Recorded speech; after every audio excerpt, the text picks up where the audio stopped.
Hey everybody, it's Jason Blaha here, and once again it's time for the Q&A, so let's go ahead and knock this out. Alright, first question. At home with a dip station, pull-up bar, two 20-kilo kettlebells, and some random small plates where I can load up around 20 kilos in a backpack and a couple of bands.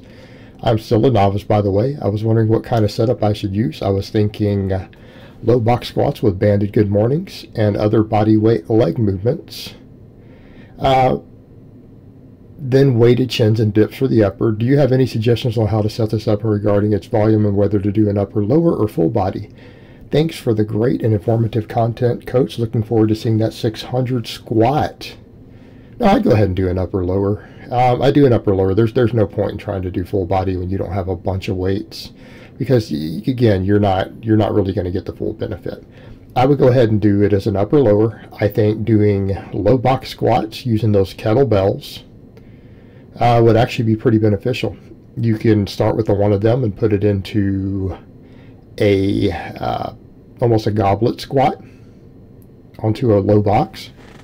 And when you get strong enough to really rep that out, you can go ahead and clean the two up and then put them in a rack position up on your shoulders, right? And even as a novice, I mean, once you can do 40-kilo box squats on a low box for quite a few reps, you're doing quite well. Right, you can do all of that. You can do Romanian deadlifts with those. Now people say, but I thought you said the good morning is better. It is slightly better, but he's not in that situation, right? You could do a lot of Romanian deadlifts with those. In fact, I would do a lot of Romanian deadlifts. I would do step-ups. I would do glute bridges with those kettlebells. And then you can do kettlebell swings for conditioning. In fact, I would recommend you do that since you don't have access to a lot of heavy leg work. Doing kettlebell swings and things like that for conditioning would be fantastic. Now the same thing, you got a dip station, so you can do dips. You can do chin-ups on an upper body day. Right? You can do all those. You can clean and press those kettlebells. Right? Do them one at a time. You can clean them up and press. There's a lot of things you can do with what you have. Then you got bands. You got banded push-ups. You can do tricep extensions, curls. And I would say, as much as banded good mornings might be a good idea, I would still do the Romanian deadlifts first. Right? Even if you do those banded good mornings you're talking about, and that's actually a good idea, you're going to need to be fatigued to get the most out of them. But if you do 3 sets of Romanian deadlifts to failure with those kettlebells, then you do the banded good mornings. Now we have something workable.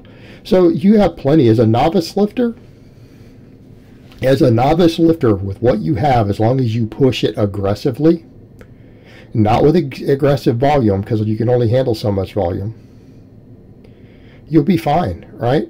3 sets of weighted dips to failure, 3 sets of weighted chins to failure, do some banded push-ups, tricep extensions, curls, some clean and overhead press, okay? You could even do dumbbell rows. Do 3 sets of dumbbell rows, not just 3 sets of chins. Do 3 sets of rows with those kettlebells, standing rows, 2 arms. I don't like the 1-arm stuff that people do. I don't think it's ideal. You do both at the same time to failure. Same thing. You can do those box squats with them, 3 sets to failure. Do some step-ups, Romanian deadlifts, glute bridges, banded good mornings. Do 3 sets of each of those on your lower body days. You'll be fine. You'll actually make progress if you're a novice still. You'll be bigger and stronger when you get back to the gym. All right, next question. I have a home gym setup without safeties for squats and bench. How would you program max effort days without the possibility to fail safely? So far, I've been doing 3 singles at around 90 to 95%. Well, I can tell you right now, 3 singles at 95%, you're going to start missing lifts. So let's stick with 90% or 1 single. Okay, why don't you just ramp up to 1 grindy single, and if you feel like there's any chance you're going to miss the next one, then don't do it. Or 1 really fast explosive single. The main thing is, as long as you hit 90%, you are getting most of the benefits of max effort. Right? You're getting 99% of the benefits. Okay, but if you don't have safeties, you need to work on eventually getting safeties. Okay, there's just no way around it. You are eventually going to need safeties. And people say, well, can't he just bail? Well, number one, he's in a home gym. Okay, he's not in an Olympic lifting gym that teaches you where he can bail safely and correctly. He's going to damage stuff in his home. Right? He's going to kill his pets. He's going to kill his roommate. That's what's going to happen. You can't bail in a home gym like that unless you can afford to destroy your property. And you have to make sure there's no one else around. It's not safe. Number two, learning to bail like an Olympic lifter means you're never going to compete in powerlifting, because you will be disqualified and possibly sued if you bail and hurt the spotters, because it's the habit you got into. So it's not an option. It's not an option. It's completely irresponsible and reckless unless you're just going to do Olympic lifting and never, ever, ever compete in powerlifting. But again, it's not safe in his home environment. So you're just going to have to learn to judge that on the max effort work. But by that same token, you could put a heavier focus on max effort pulls, right? Since you don't have safeties, you could prioritize pulling for max work. You could prioritize it, right? There's nothing wrong with that. Totally doable. Would resolve your situation easily and quickly. Do more pulling than squatting as far as max effort work goes. You're still going to have speed work and volume and other stuff where you can squat. You'll be fine. It'll all balance out. And that would be what I would recommend on it. Cut yourself off about 90 to load 90%, 92, 93. Trying to do 3 singles above 90% without safeties and without a proper safe way to bail. I don't know that I do that on squats. You can still build a strong squat without that. It can still be done. Right? You're just never going to be able to really fully test yourself 100% till you get into something with safeties or till you get into a comp. And that's fine. There's nothing wrong with that. All right, next question. For someone that is a novice nearing intermediate, how do you recommend I adjust my lower body training? I feel like I'm not doing enough. For context, I started with 5x5 full body EOD every day, and I squatted and would swap deadlift and overhead press every other workout, bench every workout, and pendlay rows every workout. Then and now I'm currently trained. I switched to lower upper 2 times per week.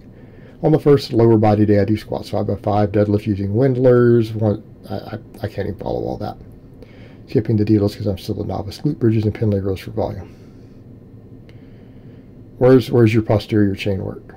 Okay, you're doing glute bridges. You need to throw some good mornings in. Rather than worry about all of this volume, because 5x5 twice a week will be fine for squatting. I don't think you need to be pulling a bunch of rep work on deadlifts. Pull singles. Okay. They don't even have to be max singles. Pull singles on the deadlift.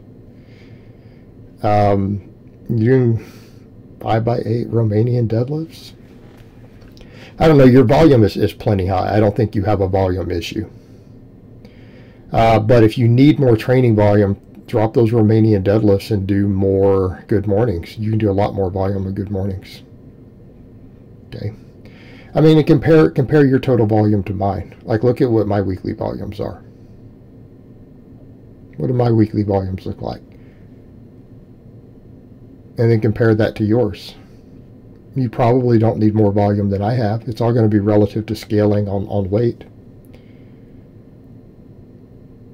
So I would say, if anything, looking at your training, you're doing 5x8 Romanian deadlifts, glute bridge and pendlay rows